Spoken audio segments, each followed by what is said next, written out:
When you look back upon your 9 studio albums, there's been a lot of evolving and changes, and you have evolved as a singer. And you played the drums on the first 3 albums. When you, Jonas, look back, which album represents the most breaking point in your history? I think I have to say Discouraged Ones, because that album started what we're still doing today, because of the vocal change and everything. And so it's been an important album, and that's the album that we've kept evolving from. What we did before that was something different, but it still had the same. We had the same intentions, but they were performed differently. But from Discouraged Ones and forward, it's been working towards a goal that's been set up all the time. You changed label some time ago. How does that affect your albums? Well, we've been on Peaceville for 10 years now. We used to be on a very small Italian label called Avant-Garde before, that was good times as well, but obviously there's a certain kind of limit where you only can go to.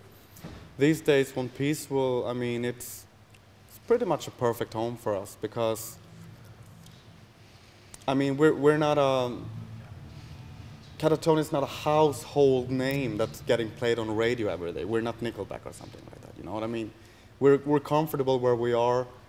We are allowed to do what we do. There's nobody telling us what to do or what we can't do or anything like that. And I think Peaceful is, you know, we are their priority on the label. So I think we're comfortable being there. We had a lot of offers from other record companies, but then again, it's not all about money. You know, it's not all about who's offering you the biggest check or anything. It's about who having the long-term goal for the band, and Peaceful have a long-term goal for the band. So there's been up and downs, as in every relationship, you know, both private or professionally. But right now, it looks bright again with Peaceful. So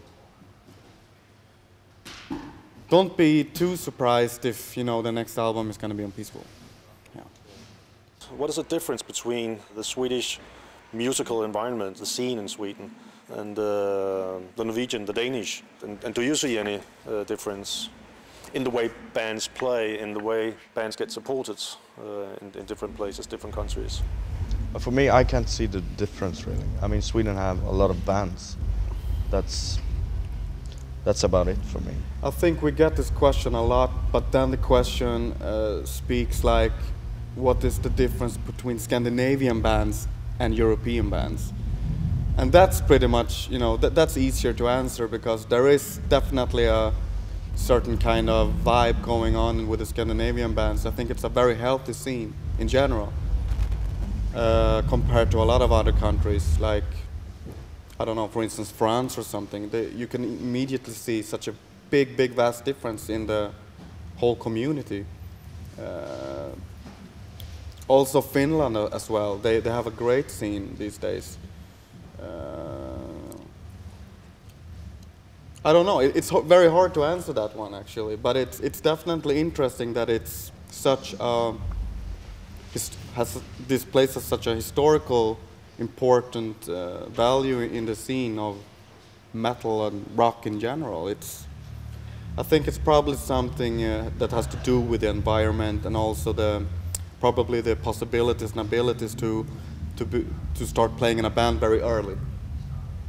I know that when you make a new album, you like to play the new songs, the new material with Mikael Åkerfeldt and Opeth. I'd like to know more about what's going on with that body thing. And you try to synchronize your releases with Opeth releases.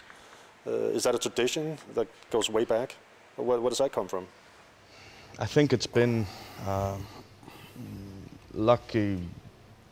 We've been lucky a couple of times to have synchronized albums. It's not something that we try to do, but we always have a very intense listening session whenever there's a new Opeth album or Katatonia album. We get together and just dissect the material. Yeah, that's the tradition, yeah. Definitely. So that's it's just fun. I mean, we're such good friends. We hang around a lot and do other things as well. But I mean, this music is what we do for both bands. It's our lifestyle, and therefore it's very fun to get together and to have Michael's opinion and the other way around for him. We're usually each other's probably harshest, roughest critics. So I mean, it's very rewarding to get the deeper analysis from a person like Michael, and I know he appreciates our input as well, because our friendship and also musical collaborations, it goes so way back in time that we just have a big respect for each other in that kind of sense. I know that back in 2003, Porcupine Tree was touring with Opeth, the In Absentia album.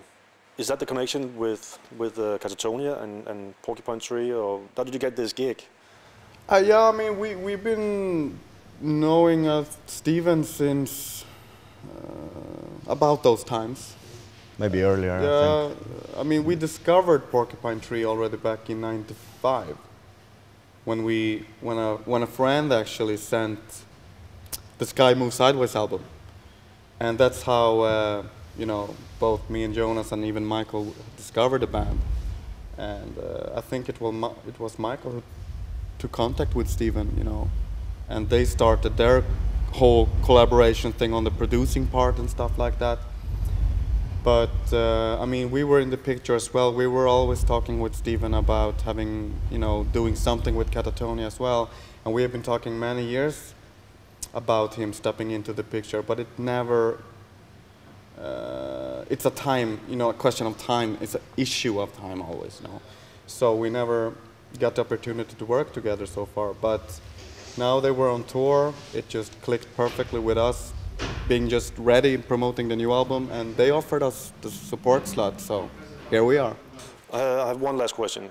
Will you be playing some of the older songs tonight? No, we only have, as I said, 40-45 minutes, and there's so many songs you want to play, there's so many songs the audience want to hear, that the old songs just have to wait for the next time we're back.